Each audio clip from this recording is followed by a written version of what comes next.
Hello, everyone. Welcome back to Tapcaf Transmissions, a Star Wars podcast that talks about Star Wars and sometimes other things that aren't Star Wars. I'm Corey. Joining me, as always, is Justin, Mr. EckhartsLadder on the internet. If you're, I'm not going to make the joke. But how are you doing, Justin?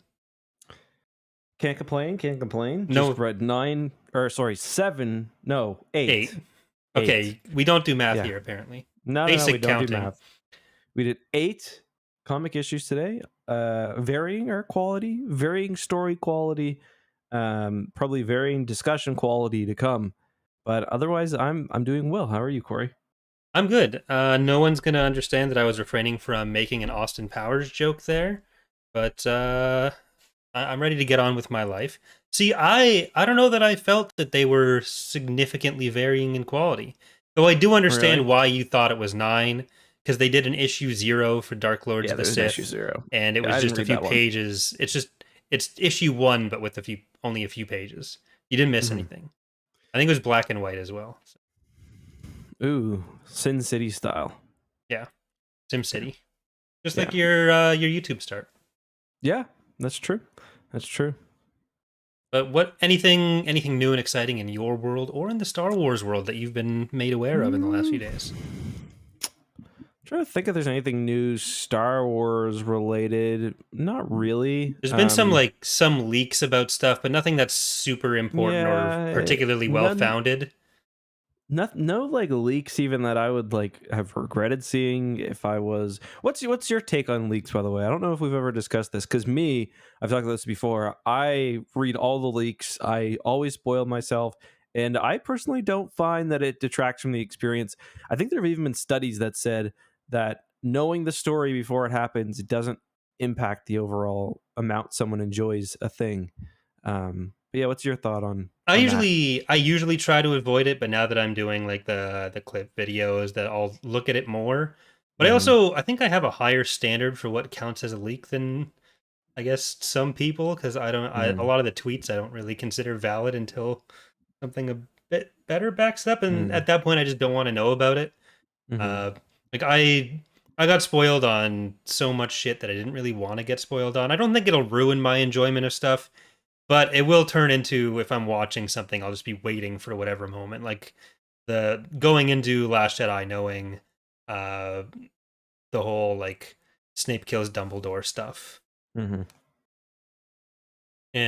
like it didn't ruin The Last Jedi knowing that Kylo killed Snoke or that Luke died for me, and it didn't ruin Half-Blood Prince knowing that Snape killed Dumbledore, but I still would have rather not known going in and found out as the story decided to tell me. Okay, fair enough. Basically what I'm saying is I can control myself, unlike you. No, yeah, you I fully animal. can't. I fully can't. Survivor, I used to be really bad with it, though. Like, I would look up every leak for Survivor about the cast. I would try to avoid the boot spoilers of who was going home when. But after I see the cast, like, oh, well, I'm just going to take a peek at see That's if this why person Big Brother's goes. better, because you can only spoil like a week in advance. Where Yeah. Survivor is like you can probably usually get spoilers for the end. Same with like Kelsey watches The Bachelor or The Bachelorette. Like they've got spoilers for the whole season basically because Yeah. people are dating or whatever. Well, Survivor, it really depends on the cast. Where like, anyone who's vaguely familiar with like semi early modern Survivor will know the name Russell Hantz. And this was a guy who was on like 3 seasons that were in a very short time span, and literally everything was known about these seasons. It was incredibly clear that he was just leaking everything. So then there was one season where he did pretty poorly, and not much got out about that one, shockingly enough. But yeah, what a surprise.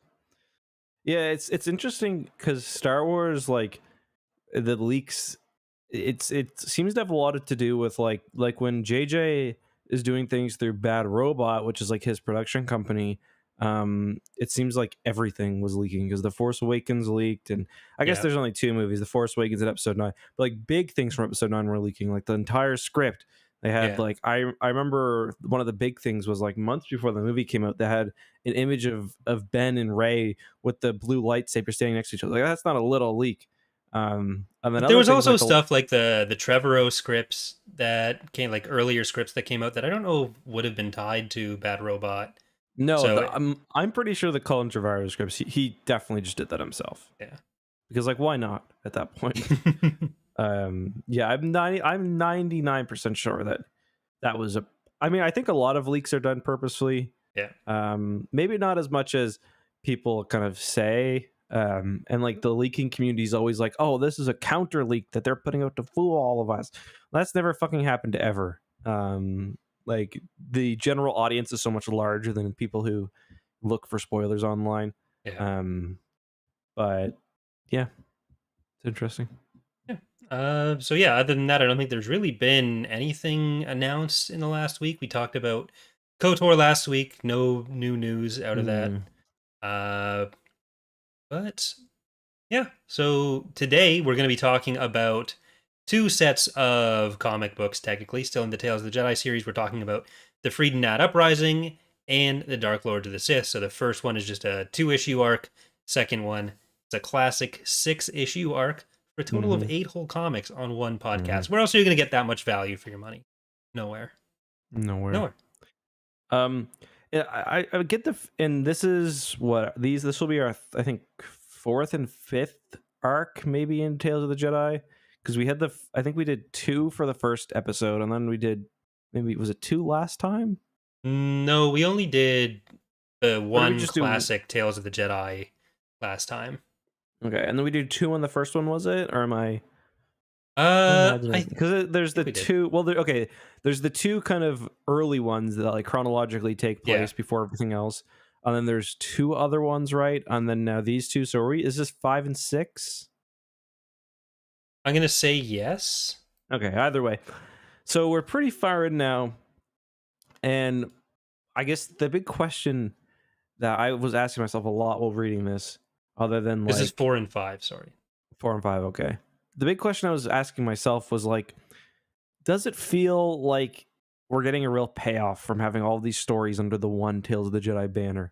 Like, it is nice that there are repeating characters like Nomi Sunrider and Ulic Qel-Droma, but other than that, I don't know if there's a real benefit to having all of these kind of separate small storylines when it seems like this one to me has been the most interesting one so far. The kind of rise of Ulic Qel-Droma and Exar Kun has been the most interesting one, where the other stories like just kind of, I don't know, I don't think they added a whole lot to this other than actually introducing the characters.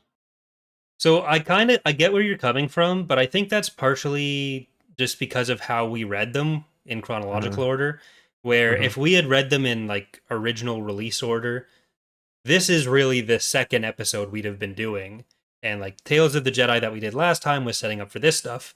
And then the prior 2 episodes that we did with Fall of the Sith Empire and Golden Age of the Sith, those, while they were more standalone, were released as essentially prequels that were meant to be kind of their own story there. Yeah, I think that's fair. It's just like Golden Age of the Sith, for example, that doesn't feel like that adds a whole lot other than like the Empress Tita system, I guess, is in that. But because like, in fact, in my opinion, it takes away from it a little bit because you get the kind of too many Sith. There's too many Sith. When the Sith return, it's a lot less impactful. Now, to be fair, there's like 1,000 years between that Sith Empire and the new Sith we're getting now. But I don't know. Did you get that feeling at all? I don't feel like there was a too many Sith situation going on here. Because all of it ultimately comes down to Marka Ragnos. Like he's the background player in all this, with a little bit of Negasato and Freedon Nadd. But I think where it really becomes an actual problem for any of them is that I think we both felt in Golden Age of the Sith and Fall of the Sith Empire that they were just really rushed and compact, where you didn't really get a good sense for the story. It felt like it was just this background information, which makes sense with how it was produced, but you never really got a great sense for the characters or a good feel for what was going on. Whereas I think with this in particular, especially combined with the prior, like the original Tales of the Jedi run, I think it's been a lot better paced and there's been a better exploration of the characters. Like this has been my favorite of the arcs so far, the ones that we're doing today. And Like I think we also both weren't super big on the last one, where it Hmm. just kind of felt like a bit of nothing. But now that we're Yeah. doing a bit more with those characters, and where Nomi and Ulic Qel-Droma are kind of in the same place, it helps tie it together a little bit better. Hmm. Yeah, this one still just feels so rushed to me too. Like I don't know. I get where you're coming from. But it ultimately just feels like characters like the story is always told in the same way. You know, the characters break up and then Yeah, they come together, and they break up, they come together. I mean, in some respects, all stories are like that, but just ends up feeling so contrived to me, where it's like we've got like Ulic Qel-Droma, for example, has the dumbest plan ever. Basically, he yeah, wants to infiltrate this Sith cult that's basically started up, um, so he can learn how to stop them. And of course, that means he becomes the new bad guy. And then the good guys yeah, come together against him. It's just like it just feels like it's, you know, the same thing happening, just I guess kind of again and again and again. yeah. Um, And this which is a is terrible plan that no one in Star Wars should ever be allowed to do because it ends the exact same fucking way every time. Like I'm Mhm, not here to tell people what to do. Just don't fucking do mhm. this. This is you don't join the Yeah, Sith with your I'm going to infiltrate them. Especially when he gets to the planet and he starts murdering these miners that are about yeah, to take down the Sith that are controlling Empress Tita anyways. It's like, yeah. well, I need to get their secrets first. No, just let them fucking Hmm. die. Yeah, It's that fine. was dumb. On the other hand, I will say I do really like the Exar Kun stuff. Um, I thought that was really cool. He basically travels to Yavin 4 and he kind of uncovers some old Sith stuff. Um, I thought that part was really cool and very different. I mean, obviously, the idea we've got multiple times now, the idea of a Jedi going and discovering all these Sith things and communing with Sith spirits. It's happened multiple times throughout this series already. This is to say nothing of the amount of times it happens in Star Wars as a whole. I just thought this was one of the most kind of interesting looks at it. And that's partially because, you know, people didn't really realize, like, this is before kind of this was really explaining what the old Sith were. So they're kind of treated almost more like sorcerers, Yeah. and I think they're called magicians sometimes, and like Yeah. alchemists, rather than kind of the samurai, or not even samurai like Jedi, but rather than just the warrior like Jedi, which I thought was interesting. Yeah. I don't love how the Jedi and the Force get portrayed in this. Like I'm really glad that KOTOR didn't decide to go along this style. And Mm-hmm. I know there's some big Tales of the Jedi lovers out there who are very upset that KOTOR didn't.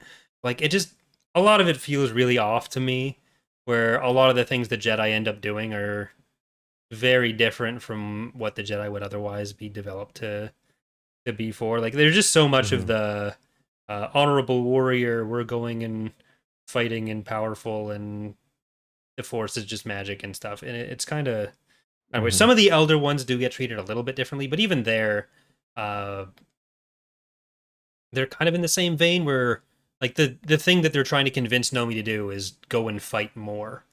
Mm-hmm. And it's like, okay, well this doesn't seem great. Yeah, and you're right where they're also like fully just like getting in galactic politics. They've got like a massive fleet at one point that they commune, Yeah, or convene. I mean, um, so yeah, there's the and like I do like the Sith kind of magic stuff. That the kind of great Sith beast on Yavin is really cool. yeah, But other parts less so. Like I'm not super into like the idea of amulets, which there's like amulets and just other Sith artifacts which have a lot of power rather. The thing I like the least though is Ulic Qel-Droma gets infected by like a Sith potion, which essentially when he taps into his anger a little bit, it kind of like makes it 1,000 times worse and it's kind of he's basically roid raging. yeah, it's speeding up his kind of descent. Hmm. Now, ultimately, he does still tap into the anger. I think that's kind of a key part of it Yeah, is he's got to give into it a little bit, but it's just like I don't know. It's when you have all of these characters who are supposed to be either great Jedi. Now, to be fair, Exar Kun is never Exar Kun. really yeah, he's never really portrayed that way. He's kind of from the beginning, you know, a little bit sus. His first But line is just racist. oh yeah, for sure. animal Jedi can't match human Jedi. Okay, but it's I don't like the idea of like these lifelong Jedi in like 3 panels being turned to the dark side, Yeah. and that happens a lot. Yeah, I don't know if part of it is just like the format not being a thing that we're quite Mm-hmm. as into, and that's one of the things that I'm a bit more interested in going to, like the KOTOR comics, because I think that's a longer period Mm-hmm. of time for some of the same stories to be told, Mm-hmm. uh, and compared to Dark Empire or this, where it is a bit more compact. But the biggest thing for me is that the each of the comics starts with like uh a synopsis of what's happened so far in the style of a text crawl, but it Very feels helpful more synopsis like Law and sometimes. Order. It reads more like a Law and Order opening. Mm-hmm. So that's what really stands out to me. I don't know if you felt the same way. I didn't while reading, but I mean, it's a now that I go back and think about it like that, yeah, it's definitely a bit Law and Ordery. um, I will say, Chedrig in the chat does have he points out that it is kind of like a Flash Gordon or Buck Rogers style comic. He says Tales comes off as vague story beats that were intended to be remade in other media, that or a very old school comics closer to Silver Age or maybe Golden Age. Yeah, I can see that. I guess my point of comparison for Star Wars would be like their classic Star Wars Marvel comics and the classic newspaper comics. Those were very serialized. They were like, and they're very fast. The difference is, I think those work a little bit better because the story they're telling is a lot smaller. It'll be, Yeah, one issue will be about, or 3 issues, whatever, will be about one mission, not the rise of the Sith Empire again, yeah, which is where I think the problem kind of, for me, it maybe for you, comes up. yeah, and like I do think that's a good point where it's compared to like Luke going and doing an adventure of the day. This is introducing, developing, and then kind of overturning characters in such a short period of time, which is what you're kind of talking about with like the Ulic being a lifelong Jedi, and then in 3 pages he's suddenly a Sith Hmm. apprentice doing the like Chad handshake meme with Ulic Yeah, that was so Qel-Droma. funny. That was Like so funny. Ulic just got on board with all this, and poor Alima is just sitting there, doesn't get any of the Sith power from that. And then they have weird bullet holes in their head. I don't understand that. Yeah, I guess that's supposed to look like the Sith logo, I guess, right? Their head Yeah. things. It just looks like someone painted a bullet wound onto their head. Hmm. Yeah, not. I didn't actually say that's Marco Ragnos, do they? In this comic, I don't I think. don't think it says it in. It doesn't say it in here, but it's basically pretty clear. At least maybe I'm wrong, but it looks No, it it's is definitely definitely Marco Marco Ragnos. Ragnos. I think Yeah, I because think that only gets established in he's got uh the little curve Golden things. Age. Like Yeah. he's the most influential. Like people talk in the later days of Star Wars about these great old Sith lords. When we're actually reading the stories about them, they're all kind of shit. Let's be honest. But Yeah. Marco Ragnos is the one pulling all the strings for millennia until Rosh Pennon screws it up for him. Yeah. Breaks his scepter or whatever. Yeah, there's one thing. It's like there's also very few like homegrown Sith. Like a lot of them, as we're seeing through these comics, Yeah, are kind of just like dark Jedi or Jedi who fall temporarily and then are killed or whatever. yeah. Um, and yeah, you're right. Marco Ragnos definitely very influential, pulling the strings. Um, yeah. I'm kind of curious if Kevin J. Anderson designed Kip, or whoever I guess would have done the art for Kip, designed him based off of Exar Kun, because they look very similar. That should have been a warning sign right away. I don't think Kip's quite as jacked. No, well, he's like 15 or something when he starts going down this dark path. Mm-hmm. Whereas Exar Kun is probably actually not that much older. They're probably No, probably like not, because he 18, seems to, 20. because yeah, he's still an apprentice, so Yeah, um yeah, the Jedi are kind of loosey goosey in this. yeah. Which I mean, like the Jedi can come and go and do what they please, which is kind of still something we get in the prequels. Like ultimately, a Jedi can forge their own path. We see that kind of in like the High Republic, maybe more so than Legends. Um, One thing I want to talk about though is in the first two comics, the on Onderon, we get You want to quickly lay out the synopsis first before we. Yeah, so before kind of we get the events of Dark Lords of the Sith, there's a short kind of 2-issue things comic about we saw kind of the Freedon Nadd cult expelled in the, what was the one called before? Was that the Beast Wars? Yeah. Yeah. And in this kind of, we're learning that there's still some influence, and there's even kind of a dark side cult on the planet. It's being controlled by a few people, including King Omen, and there's also famous Empire War modder Warb Null. Yep. Or is he a modeler? He did a bunch of free release models. Yeah, I before getting cut in half. Yeah, I didn't know that's where Warb Null came from. Yeah, I used to think it was about the Mandalorians. I thought it was one of those situations, but yeah, it's this dude. And I'm trying to remember what happens, and all that I can really say is they end up killing Omen, and he's got like a Palpatine style chairlifter. Yeah. And in canon, it's called the Omen. It's called the Omen spine, I think. Like that's what Palpatine's thing is called. So I thought that was a nice little detail. Yeah, his bones are too soft. So as soon as like your soft milky bones, Ulic Qel-Droma cuts his metal holder things, and he just crumples to the ground. Freedon Nadd decides he's done with him at that point. Got to drink your milk. This is what we're here to plug. But yeah, and I guess the other thing I would say is that we get to see kind of the early bits of the Uprising in the later comics. We see the two. What are their names again? The two kind of. They're not really Sith. They're more like. I guess they're more kind of like Sith cultists, right? Yeah, the Krath are more of a side cult. It's Alima and God, I somehow already forget. I remembered it was Alima because is it Satal or Sate? Isn't Satal. It like yeah, something like that. But anyway, it seems like they're getting most of their power, I think, from the kind of half of the Sith amulet. It's the Keto cousins. That's all I ever remember them as.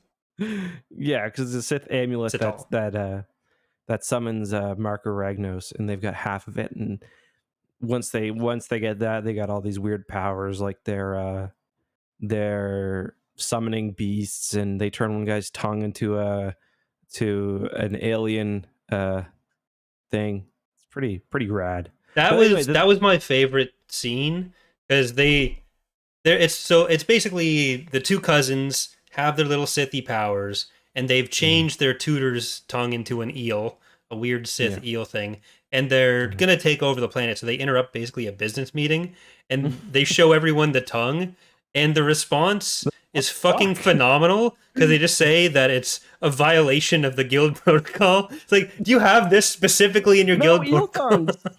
Yeah, we explicitly told you no. Yeah, that made the whole thing worth it to me. Not holy shit, not what is that, just this is a violation of guild protocol. Section 9, it's not going to be good. The backstory, there's also a bit about Freedon Nadd's fucking desiccated corpse plays a big part in it, because they're trying to bury him on Duxon, which I guess they do eventually do. Yeah. But I wanted to bring it up because they capture one of the Jedi Masters, and they got him strung up naked. Like he's butt-ass naked. The weird thing is, he asked for that. He's like, if I'm gonna be here, I might as well. Well, it makes sense, because this comic exposes Arca Jeth thoroughly, and not just in that way. Because like we get the whole thing in the prior thing about how like, all these kids who came should have been able to suss out the dark side, but Arca can't handle that heat either. Like he just falls apart. He gets captured. He was in no better position to handle it than Ulic was, and he sent Ulic and these other untrained kids to do it. You can't do that. Yeah, it's like they're convening thousands of Jedi. It's like, let's send the least experienced. Everyone else is kind of busy. One thing I do like about the Krath is they've got some cool like war droids. almost like Terminator-esque. They're kind of creepy. Yeah. Yeah. Because like I mean, that's the part where it's like, okay, because you got the Emperor's Data system, and they're basically at this point out like in one battle, they're kind of holding out against the combined might of the rest of the Republic, because the Republic doesn't want. What happens is the Krath are taking over the system. They've kind of have an uprising going, and there's the one planet that's holding out, and the Republic kind of sends a huge fleet to hold off against them, and the cousins use kind of Sith magic. But the fleet is then Nomi Sunrider is using her battle meditation, and she kind of susses out what's actually going on. But they're still kind of not routed, but they've got to retreat. Well, I don't want to skip past how they get their powers either, because the cousins show up on Onderon during the battle, like during the battle, and they're just like rich kids on a tourist trip, they're like where they're getting to, like, directions. Like, can you tell me where I can get this red? It's like, oh, look, a corpse. Let's touch it. Yeah. I like how they steal shit from Coruscant too. Everyone's always stealing shit from Coruscant museums. That's where you get lightsabers there, Sith artifacts. Well, the panel where they're getting the book, it says something about like, and then insidious fate gave the book to Satal. I was like, no, he just opened a fucking cupboard and took it. It's not insidious fate. That's just basic thievery. Like, he was supposed to check it out, to be fair, from the library, and he just took it, but it's not really fate. Dewey Decimal System. We saw him looking it up in the prior frame. Then during the Onderon battle as well, Nomi gets blasted by some fun Sith stuff, ends up in a pile of other injured people, and Ulic is like, oh no, not her, and helps her while she's basically sitting on 3 other dudes. Yeah, Ulic's brother also gets his arm cut off again, but that's later, I think. Oh no, that's then. He gets his arm cut off. He's like, joke's on you, is my mechanical one, and he just keeps smashing droids. Yeah, and I also like how the whole comic is like, these droids were no match for Jedi. The Jedi could turn them off, and then one of the masters is just killed. Yeah, because he was in the middle of lecturing Ulic. You get distracted by that kind of thing. Yeah. The Jedi, they're like OPSEC. When I lose Fall Guys when I'm yelling at Charlie. The Jedi OPSEC against droids is pretty bad, though, just in general, because like a meeting of literally every Jedi in the galaxy, and they don't think to vet the company that they hired the droid caterers from. Yeah, and even one of the old Jedi is like, these droids are kind of weird. Someone might want to look into that. Not me, but someone. I'm not going to do. I'm old. Meanwhile, the cat Jedi are fucking with the door open on the Jedi ship. Yeah, the Cathar. They're like in the heat and just put a whelp in me. Yeah, put a child in me. I don't want to leave the Jedi Order. Like, he's basically saying, let's go take over our planet. Yeah, exactly. And what's his name is right there. Master Vodo. Yeah, Vodo, who, like, his appearance really threw me off, because he gets very, very red in some of the issues. I was like, is he all right? Like, did he get circumcised? Like, what's going on? He's having an allergic reaction for a lot of the comics. Yeah. And I mean, I tweeted about this yesterday, but Nomi's the comic art in this varies quite wildly. And the first 2 issues, the Beast War ones, are not good. We get Nomi Sunrider with the Vegeta fucking Widow's Peak again. I thought I actually quite liked all of the other 6 issues, except for the very last one. Yeah, I think was a downgrade in quality. I think even the story for the last one was pretty bad. Where it was like they're going to rescue Ulic, who has gone to infiltrate the Krath, and the Jedi Masters at the start said, "Hey, that's a bad idea. He can make this choice," which is usually not what you hear from the Jedi Masters. Like, no, it's his choice if he wants to be on the dark side. But ultimately, they infiltrate the castle. By attacking in the same way as they did before, just kind of sneakier. No one's OPSEC is very good, just in general. But they have this big battle. No named character gets hurt, really. I guess Satal gets killed earlier, but they just decide in the middle of this fight, all the big evil characters are in a room with all your main heroes, and the heroes are like, Pulled up. Nomi Sunrider's there too because she let herself get captured as well. Yeah, she let herself get captured, but then like all the other Jedi come in, and like she fights her way out of captivity with her battle meditation to make all the guards kill each Which other. is always fun. Yeah. But they just like press pause on the battle and fly off out of the system. Like it didn't need to happen. I guess maybe for like the character growth of Nomi saying like, "Oh, this is his choice," but no one believes that. Nothing was fundamentally changed in their perception. None of it needed to happen. I don't know what was being added by that. Yeah, and while this is all happening, there's just Exar Kun walking down like the big boulevard outside the palace.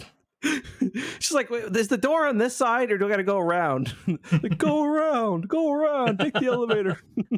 My favorite part of Ulic's plan, though, was his entire research on the Empress Tita system was based on the book that Empress Tita herself had written like 1,000 years ago. Yeah. So I don't know if have you watched Avatar? The Last Airbender, not the movie. Yeah, not the follow-up series, but yeah, I watched the first one. Yeah, so when they're going to the Fire Nation at the end, and the only thing any of them knows about the Fire Nation is what Aang knew from before the war. So I'm just picturing Ulic going around the whole place saying, "Flamey-o, hot man." Everyone's like, "What the fuck is wrong with you?" I forgot about that. Yeah, I remember he goes to the Air Temple. That was a fun episode. Yeah, and he's like, "Oh, they're all dead. They're all dead now." Sick. Good show. It's a good show. I think that show reminds me in a lot of ways of Star Wars Rebels. Yeah, which is not surprising considering Dave Filoni worked on both. But I don't think he was that highly positioned. Actually, was Filoni on Last Airbender or just on Korra? Oh, maybe he was just on Korra. I thought he was on The Last Airbender, but maybe not. He may not have been. But anyway, he probably learned. I mean, I'm sure he was inspired by it. But I guess any show that has kind of a coming of age mystical story is going to be somewhat similar. And Ezra's in both, so. Oh, is he? Who's he in? No, like the character of Ezra is in Avatar for a while. Oh, it's weird. He's the one with the lightsaber. Oh, yeah. No, I remember that. I thought you were going with some like, oh, there's a character very much like Ezra, but no, it's just Ezra. It's just Ezra. I just finished season 2 of Rebels. And I think season 2 is really good, actually. I've seen some people kind of shit on season 2. Or not even shit on season 2, just say that that season 3 and 4 was better. And maybe that's true, but season 2 has some real banger episodes. There's my favorite one has got to be I forget the name of it. The one where Callus and Zeb are stranded on the planet and they fall in love. The funniest part about that whole episode is at the very end, they need to climb up this giant icicle to get out of the cave they're in. It's basically the Mandalorian chapter 10. It's the same thing. But and so Callus gets on Zeb's back, but he gets on his back like 10 minutes before they start climbing, and he's just like he's just sitting on his back.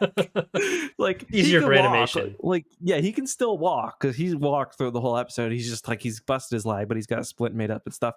But he just climbs up on Zeb's back the whole time. So Chad is saying that it was Last Airbender for Filoni. Okay. But I think you've done like 2 full Rebels rewatches now in the time that Dana and I have been doing one. We really fell off it. We need to. When did you start that? 2 years ago? A year ago? Yeah. It's been a while. I can't help it. I just put on like a couple episodes every night. It's got the one where they stole the Y-Wings. It's pretty sick. I'm trying to think of other episodes I really, really like from season 2. I like when they AP5, remember the droid? I like that episode. Yeah. Where they steal the freighter and AP5's there. Speaking of droids, there's Saddle is trying to tell Lehman not to listen to Ulic. Ulic records a message to Nomi after he captures her and says he'll execute her to prove his loyalty and stuff. And Saddle... The droid immediately... Well, you look at the fucking droid that the dude's talking to. This is a smart move by him. The dumb move is then blowing up the droid with the message that would have proven he was not being a nice guy to them. Though Alima knew it anyways, so it doesn't matter. Yeah. At the end, she's like, I don't care. I wanted to. It's more fun to bang you if we were enemies at one point. Yeah. I'm trying to think of. I'm not sure if we're at the end of season 2 or 3 with Rebels. Is Thrawn in it yet? Just barely. I think we were at the end of season 3. Yeah, because Thrawn But comes in season 3. Ahsoka comes in a lot earlier than I thought when we were rewatching. Yeah, I'm pretty sure it's season 1 that she Yeah, comes she's like in. there immediately, and then Maul the next season. Then Yeah, I kind of forgot how much I forgot how much Rex is in it. yeah, Because like obviously he's in it, but he's there like all the time. Like Yeah. he stays with.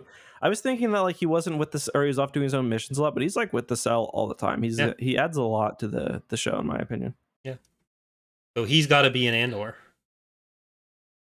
I wouldn't be surprised. Ezra's message has to be an Andor. It should all just be an You'd Andor. think, yeah. I would not be surprised if they've talked about how season 2 of Andor is going to be like in blocks, like Yeah. 2 or 3 episode blocks. I wouldn't be surprised if one of them has kind of the message from Rebels. Yeah. Because it's basically 2 or 3 episodes per year is how it is, or a year for every 2 or 3 Yeah. episodes, I think. Yep. But so when Exar Kun goes to Korriban, and Which I really liked, by the way. The art was cool. he gets into I think Mark Aragnos' tomb. It's got to be Mark Aragnos' tomb. And Freedon Nadd basically just collapses the door on him. Did Exar Kun buy into the whole, oh no, this is a thing that just happened, and not, oh, you said you were going to leave, so I fucking dropped the door on you? How dumb is he, is what I'm asking, really. I think he kind of knew what was going on, but he also, like, he's kind of a coward. Yeah. He's like, I'm not ready to die. Like, so he's fully kind of, he's fully, he'll do whatever it takes. Yeah. I think he's just kind of realized he's fucked. Because he's basically 10 seconds away from becoming the Omen puddle. Yeah. He's pretty quick to turn against Freedon Nadd, but then him and Ulic get the vision of Marcus saying, hey boys, let's smarten up and double team this one. And they're both immediately on board with that. I don't know if they're being like mind controlled, or if they're just like, oh, we get a cool head tattoo now. I think it's because they were impressed that the fairy god, or the witch from what is it, Cinderella? You ever see Cinderella? I think it's Cinderella with the Prince Charming and the witch. She looks just like is it Cinderella? Fuck. No. Is it Snow White? Yeah, Snow White. The witch looks just like Margaret Agnos with the little things coming out of her. Yeah. Yeah. I'd buy that. I think she's actually more like Kreia, but so no, it's not. Which is the one with the big dragon? Fantasia? No. Mulan? No. Oh, it's what am I thinking of? I don't know my Disney movies that well. Oh, Sleeping Beauty. Okay. And like Sleeping Beauty's got like I think it's like Prince Charming, right? I'm pretty sure. I'm just looking now. I'm pretty sure the witch or whatever it is kind of looks. Yeah, Maleficent. She kind of looks like that, I guess, a little bit. She's got the things. Yeah, I can see that. She does look like a Chagrian or Tagorian. Yeah. I never remember which one's which. Yeah. Anyway, I thought she looked like Margaret Agnos, but why is nobody calling out Freedon Nadd for not really being a Sith Lord, though? Like, isn't his backstory that he only went to Onderon because he couldn't fucking wait his turn to be Sith and just found a planet that he could dominate? Like, they mentioned it a couple times, but then everyone else seems to just be on board with him being Sithy enough. I mean, he's dead. Like, give him a break, right? I guess. But yeah, I don't know. I guess he gets credit just because he went somewhere and dominated people. Like, he was a self-starter. Yeah. Like he was successful, I guess.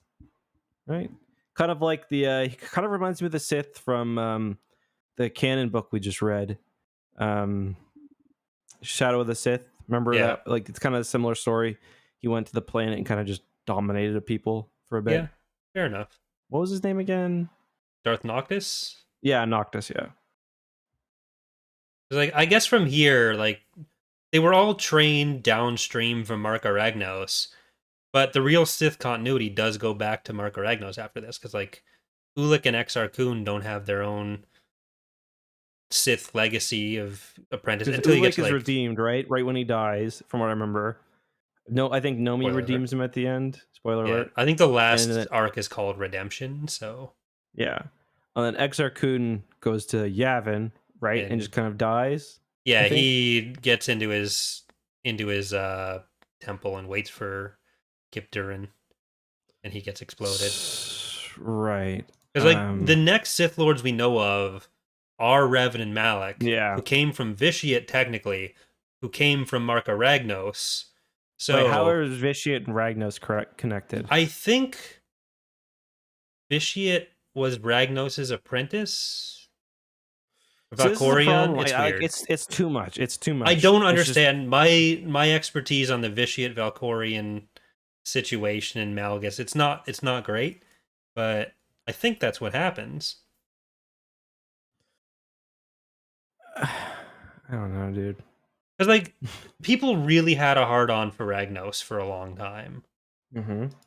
and then that just goes through to Revan and Malak, Mm-hmm. and then from Revan and Malak, I guess you get like a reverse apprenticeship with Kreia, and then Scion and Nihilus kind of fall apart, Mm-hmm. and eventually you get back down to Malgus again. And then we don't really know what happens between then and like the Bane stuff, do we? Like there's like a Not couple really. thousand, two and a half, well, Yeah. 3,000 years almost, where it's just kind of like, who knows? Yeah, because it's about 1,500 years later after Tor that the new Sith Wars would start. It's like Mhm. 3650-ish that Tor is taking place a few decades in either direction. Then the new Sith Wars start in 2000, and then Mhm. they go to 1000. Right. Yeah. Which, like, I don't know. Again, 1,000 years of war. It seems like a lot, especially like considering what the galaxy is like in the Bane books. But Yeah. like it was, I don't It was know. I more guess like maybe it's like 1,000 years of like, sure, there's some heating up periods, some downturn periods, but yeah, the real question is there like a coexisting Republic and Sith Empire during these times? yeah. Because like Well, Tor and the later yeah, stuff kind of imply that maybe it lasts the whole time. yeah, yeah. And there definitely is like, and by the time of Bane, there definitely is the Sith Empire. But it also seems like the Sith Empire. It feels like it's kind of almost new, Yeah. and they're like recruiting people and dragging people from the Republic. Yeah. Yeah. There's also like Chancellor Ganara. There was like 400 years where there were Jedi chancellors, and one of them, the only one we know of, is Ganara. I think it's some arrangement of the letters in that, and Mhm. she was staying out of Sith territory, so there was clear Sith territory. She was just being defensive. So yeah, it's kind of a It's a few mess, thousand and years like of I unknown. don't even want to try to like, I can't. Even the stuff from the Tales of the Jedi is like slowly already starting to seep its way out of my head. So like Yeah. that is the thing that Star Wars canon needs to get better, because it's just like it's a mess. It is a mess. And part of it is because it's such an attractive time to tell stories in, and there's lots of cool stories to be told. And they fit so much in there. And yeah, I just hope canon kind of handles these things a bit better. And so far, um, you know, they haven't done much. So like, there's still. I hope they come at it with like a nice cohesive strategy when they kind of do get to the Sith. So we'll see what happens there. Any last thoughts on anything in these arcs? I think we covered all of my notes at least. Other than the fact that Omen looks exactly like Moff Dizra. Yeah, I can see it. No, I think that's pretty much it. Right. How are you feeling if you're gonna rank at least roughly rank the comics we've done so far in Tales of the Let me Jedi? just pull up the list. So we got Golden Age of the Sith. I'll recap it while you pull that up for people. okay. Got Golden Age of the Sith. We got Fall of the Sith Empire. Which Tales of is the like the second Jedi. half of that. Yeah. Tales of the Jedi, Freedon Nadd Uprising, and Dark Lords of the Sith so far. Yeah, and Tales of the Jedi is like Beast Wars of Onderon and Nomi Sunrider. Sunrider's Yeah. saga. Okay, I'll attempt to rank mine. I do think Dark Lords of the Sith was my favorite. I think my second favorite, my second most favorite would have to be Golden Age of the Sith, and then maybe Fall of the Sith Empire, and then Beast Wars, and then Nomi Sunrider, I think. Are you counting Dark Lord of the Sith with like Yeah, sorry. or Freedon Nadd together? No, okay, sorry. My mistake. Dark Lords first. I think probably the Fall of the Sith Empire and Golden Age of the Sith kind of tied next, and then Freedon Nadd Uprising, and then Ulic Qel-Droma, and then Nomi Sunrider. I think it'd be my list. I think I'm basically just going in reverse chronological order. Like Dark Lord of the Sith, I think is the best. Then I think Freedon Nadd Uprising, but then probably Fall of the Sith Empire after that. Tales of the Jedi, so the Nomi Sunrider and Beast Wars, and Golden Age of the Sith in last place. It's fair. I think the thing that I like about Golden Age of the Sith, so much is I think the art is really consistently good, and I like that it's a bit more just kind of it's about Gav and Jory, kind of like it's them, like it's a little bit more contained. I just can't stand Gav and Jory as characters. Totally understandable. Yeah. All right. So what a mess. Did we get any reviews that you want to go to? I'm gonna pull up the questions that we have for the week. I checked this morning and we didn't. I'll double check now. Right. But if you guys are enjoying this podcast, make sure you do go ahead, rate 5 stars. It really helps. That's how like podcasts are shared to new people, these platforms through reviews. So if you can rate 5 stars, that'd really help. Sorry, by the way, that the audio last time wasn't very good. I don't know if you remember this, Corey, but my computer crashed during the stream afterwards. Oh. And I guess I hadn't saved my I actually made the audio end up sounding pretty good, but I guess I hadn't saved the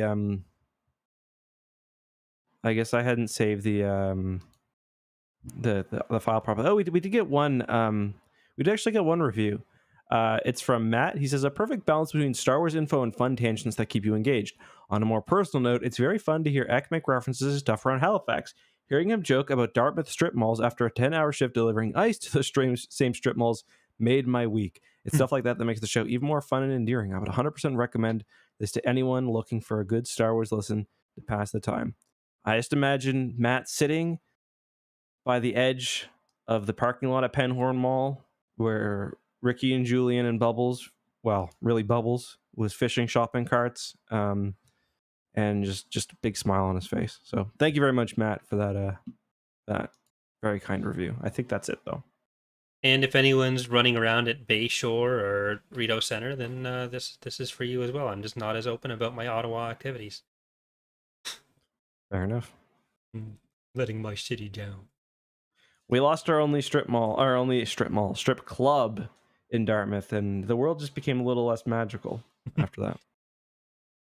All right. We do have a few questions. None of them seem to be about strip clubs, though. Goddamn. First, from Matrix, I was wondering, do you think the new Tales of the Jedi could somehow, so the show that's coming up, could somehow reintroduce the Outbound Flight into canon? Outbound Flight is one of my favorite novels in the EU era, and would love to see it come back, perhaps as part of Thrawn's plan in the Ahsoka series. Also, any plans on bringing Charlie back on the podcast? I know this will be an unpopular question. I mean, they could bring, if they were going to bring the Outbound Flight back and they're going to keep it a Jedi project, I think Tales of the Jedi would be a good place for it.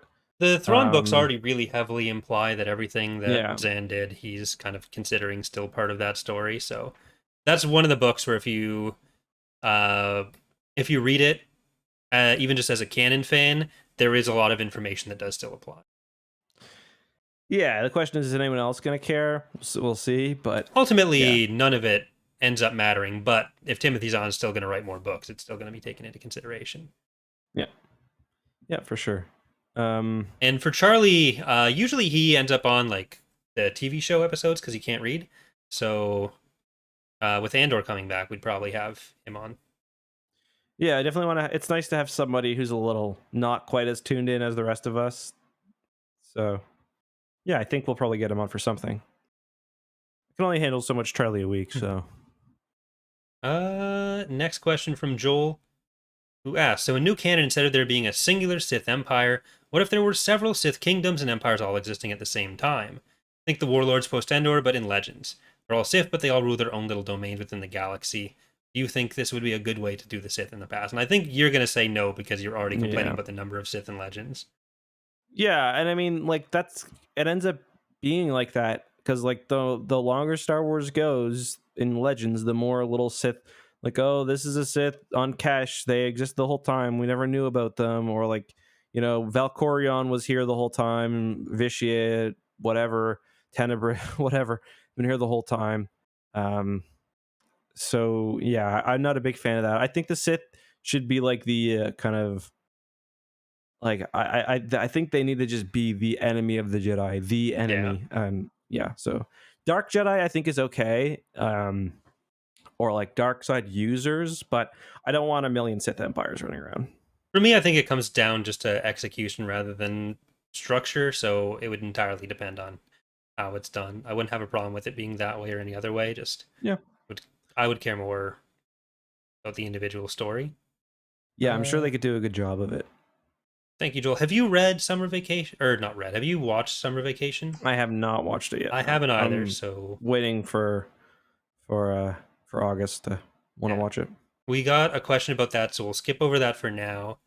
Oh yeah, I saw that question. Another question from Adam, who asks, do either of you think Rhoda will ever return from the pit of irrelevance as maybe a crime lord in a post-Rise of Skywalker galaxy? Oh, that's the little hut from Clone Wars? Yeah. If he wasn't brought up in Resistance, I don't know. I don't think so. No, it's possible though. I think like if they ever just need a new hut, then that's a name they'll throw out there. Yeah, I don't really like. We've got the huts from Book of Boba Fett. Yeah, and huts are very very long lived. So yeah, so I think it'll probably pop up, or they'll probably pop up somewhere. I just don't know where exactly. Especially for something that was in pretty high profile thing, like the name will be on someone's mind. I don't like it being, because it's Jabba's son, right? And I'm not sure I like the idea of it being Jabba's son, like the next hut ruler. Like that's like we talked about this a bit last time. I don't like the idea of, like, yes, Jabba's a gangster. I don't like Jabba being the gangster. You know what I mean? And again, that's, we talked about it last episode, how like any bounty hunter we see in Star Wars is the bounty hunter. Like Boba Fett is the bounty hunter, not just a bounty hunter. Han is the smuggler, and it's a big galaxy. I don't think we need Jabba's in the next one.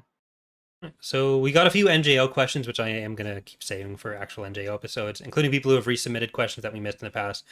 Feel free to do that if we don't get to your question for an NJO thing. Usually it's just because I'm disorganized. But final question for the night is from Garrett, who says, how do you feel about supernatural encounters, and will you ever read it on the podcast? I have no real opinion on that. I've never engaged with it much, so. Yeah, so I've talked about this a few times, and I got to be careful because I very much like the people who do supernatural encounters, and I think it's a cool project. I do take a little bit of an issue with them acting like it's, there was a version of supernatural encounters certainly that was going to be published, and it never was. But since then, they've added and continue to add significant bits. And as someone who doesn't really care much for fan fiction, I think that's cool, but I think that adding all the stuff that they've added somewhat dilutes it from if they would have just published it. Because essentially it was like there are lots of little pieces of lost Legends media that it'd be really cool if we get our hands on. Like what was that unpublished novel that we got? Heart of the Jedi. Heart of the Jedi. And then there's the other Tom Vitch one. Yeah. So it is fan fiction, Michael, because like they've added, and like you can tell it's fan fiction because they've added stuff that just didn't exist when Legends existed. Like the world between worlds is mentioned in Supernatural Encounters. I've read much of it. Yeah, if there was a draft of a Timothy Zahn book that was going to be published at one point, and then it wasn't, and then he kept adding on to it afterwards, that doesn't really. Right, exactly. And again, I'm not trying to be offensive at all, but in the case of Timothy Zahn, like Timothy Zahn essentially made like a big portion of the EU. So like I would even give that a bit more credibility. Yeah. But like the Supernatural Encounters thing, it like fundamentally goes way farther. It changes. It adds a backstory for everything. It connects everything. It adds a backstory for the Yuuzhan Vong, for all of these things that were definitely never intended to be a part of Legends, and like they're being added now, but like nobody cares. Lucasfilm doesn't care. Like it is essentially it's not been licensed, it's not been approved, there's nobody approving the new editions. It's essentially fan fiction now. And again, that's no like there's stuff with multiverses and connecting it to canon, stuff that was clearly never intended to be connected. So I think it's a very cool project.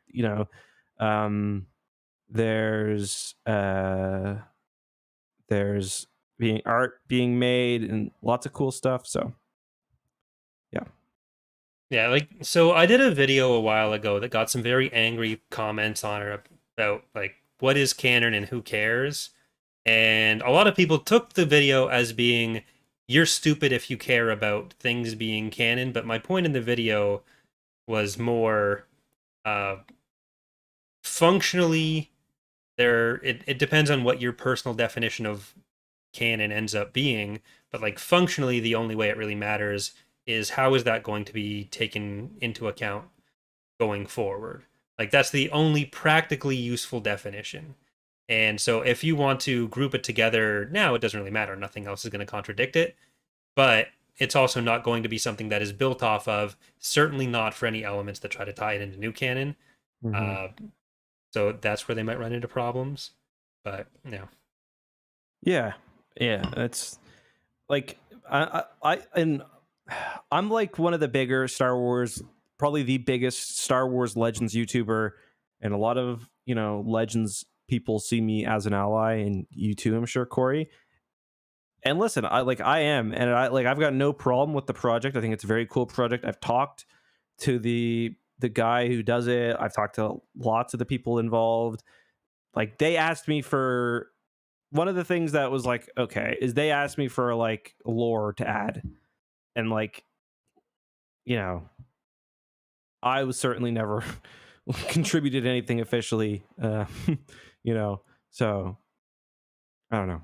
It's a very cool project, and I don't want to shit on it, and I will read it once it's fully done, and I'll probably buy it, if they release a copy with illustrations and stuff. But I don't know if maybe we'll cover it at some point. Who knows? Yeah, like it's the kind of thing that, well, I'm not as familiar with it as you are, obviously. I'm aware of what it is, but I basically, if I'm making a lore video on something, I would not consult it and present it with other information from anything else. No, exactly. So I agree. I think there's a big distinction there that maybe other people disagree and they would present it. I would think that is not that much different from going to a fanon wiki, to be honest. Yeah, no, I think agree with that. Or even just reading stuff from Wikipedia, which I think is, I think it's all kind of in the same boat there. Or reading stuff from Thrawn's Revenge. Yeah, exactly. Yeah. All right. Like we'll probably cover something with it on the podcast in the future, but it's a very long and very, very, very dense read. Yeah. So we'll do it after our episode on Coruscant and the Core Worlds. Yeah. We'll get to the source books eventually. I really like the Hoth and Bespin source book. Did you ever read that one? Probably. Yeah. I'm just reading through it. Abeloth being Telotni's youngest daughter from Telotni throws a shape. Like, it's just like weird stuff like that. I don't know. It's not bad. It's just Does it it's have the Thrawn and Arlani official bang session? that's a great question. I mean, I would hope so. They're gonna come for us on Twitter again. They might, yeah.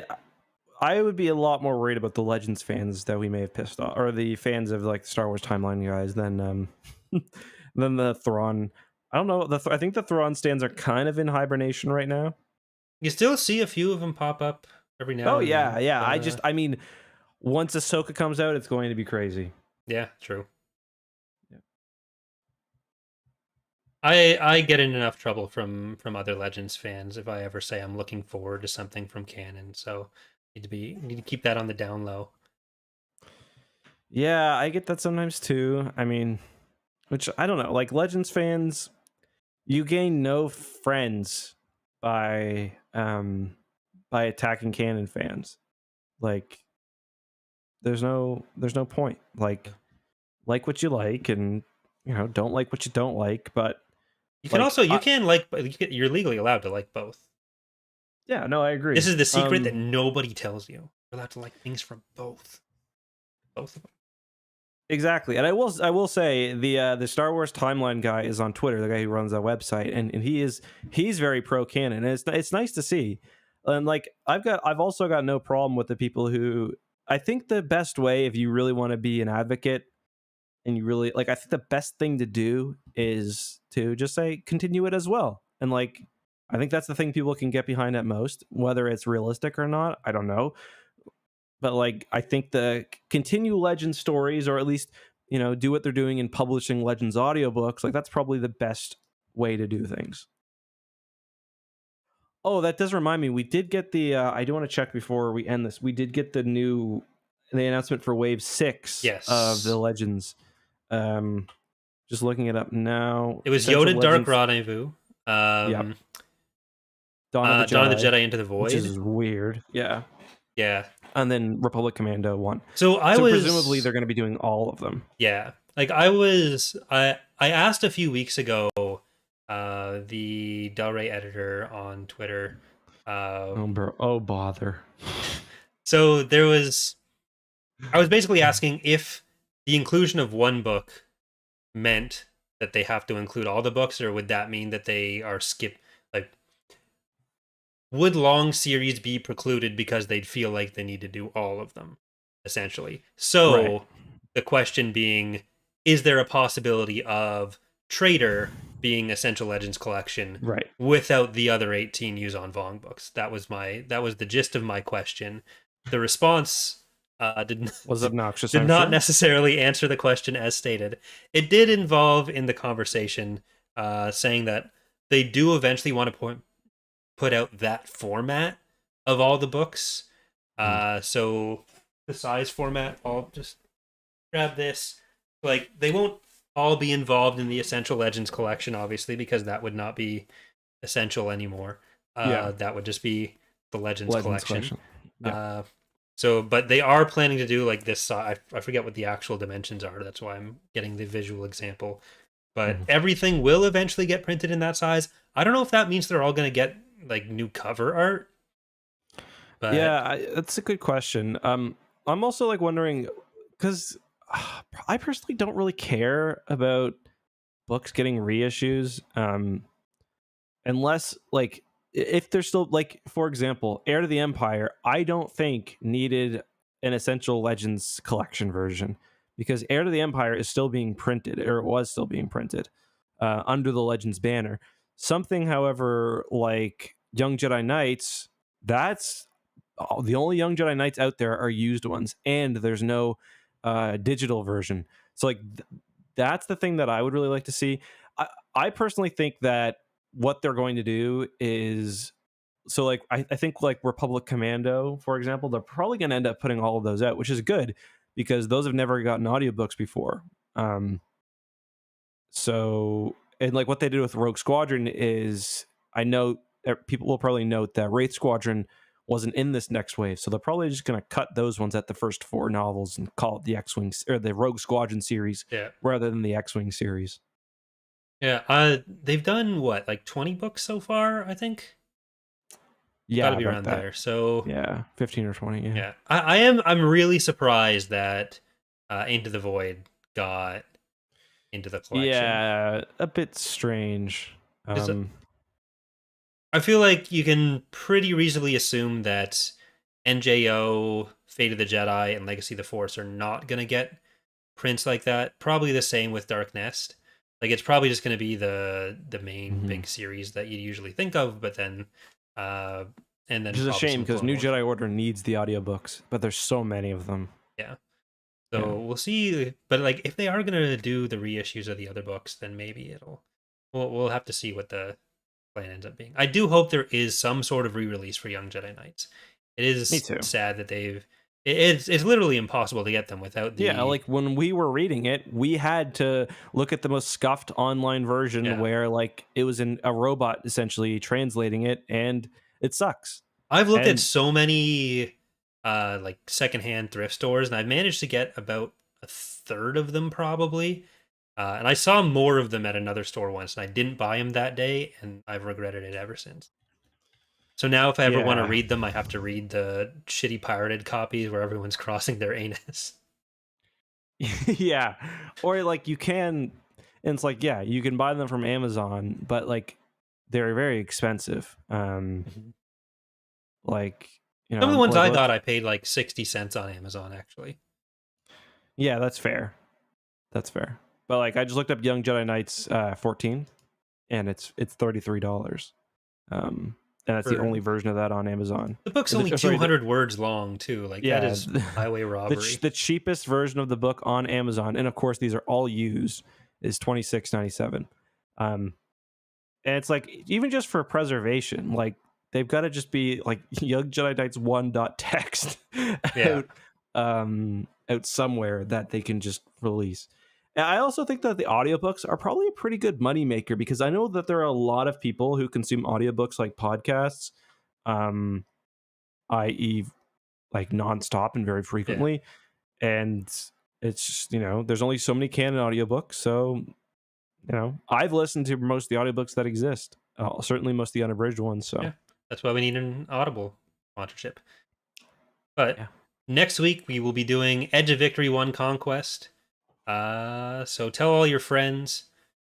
But is that a short one or a long one? They're the shortest in the NJO, I think. The Edge of Victory books, alongside Dark Journey. I think Dark Journey is pretty short too. Okay. But thank you all for listening. Leave those reviews. Please. Get your parents to listen. They'll love it. Oh, Glove Shadow next week, Corey? Yeah, I should be able to do that.